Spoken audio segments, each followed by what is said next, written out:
புனித மார்த்தா. இவர் இயேசுவை தன் இல்லத்தில் அன்போடு வரவேற்ற பணிவும் சேவையும் நிறைந்த ஒரு பெண்.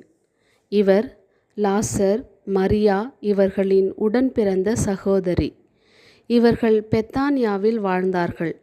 இவர்கள் வீட்டிற்கு இயேசு வந்தபோது மார்த்தா விதவிதமான உணவு தயாரித்தாள். ஆனால் இவரது சகோதரி மரியா இயேசுவின் பாதத்தில் அமர்ந்து அவருடைய வார்த்தைகளை கேட்டுக்கொண்டிருந்தார். இதனால் வருந்திய மார்த்தா, ஆண்டவரே, நான் மட்டும் வேலை செய்கிறேன், என் சகோதரியை உதவி செய்ய சொல்லுங்கள் என்றாள். இயேசு அன்புடன் மார்த்தாவை பார்த்து, மார்த்தா, மார்த்தா, நீ பலவற்றை பற்றி கவலைப்பட்டு கலங்குகிறாய். ஆனால் தேவையானது ஒன்றே. மரியாவோ நல்ல பங்கை தேர்ந்து கொண்டார். அது அவளிடமிருந்து எடுக்கப்படாது என்றார். ஆம், அது என்ன நல்ல பங்கு? இயேசுவோடு இருப்பது, அவர் சொல்வதை கேட்பது, அதன்படி செயல்படுவது ஆகும். ஒருவருக்கு சேவை அவசியம்.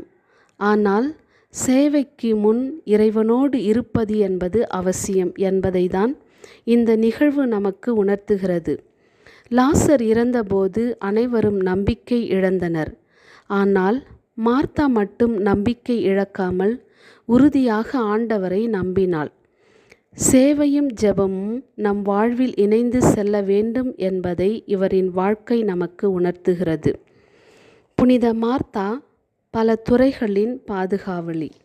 இல்லத்தரசிகள், இல்ல பணியாளர்கள், சமையல் செய்பவர்கள், உணவு பரிமாறுபவர்கள், விடுதிகள், விருந்தினர் மாளிகைகள், உணவகங்கள் இவற்றில் உணவு தயார் செய்பவர்கள், பணி செய்பவர்கள், வீட்டை பராமரிப்போர் மற்றும் சேவை மனப்பான்மையுடன் வாழ்பவர்கள் இவர்கள் அனைவரின் பாதுகாவலி. நம் இல்லத்தில் அன்போடு உணவு தயார் செய்து தருபவர்களை நன்றியோடு நினைவு கூர்ந்து அவர்களுக்காக நாம் ஜெபிப்போம். புனித மார்த்தாவே, சேவையில் பணிவையும் ஜெபத்தில் ஆழத்தையும் விசுவாசத்தில் உறுதியையும் எங்களுக்கு தாரும்.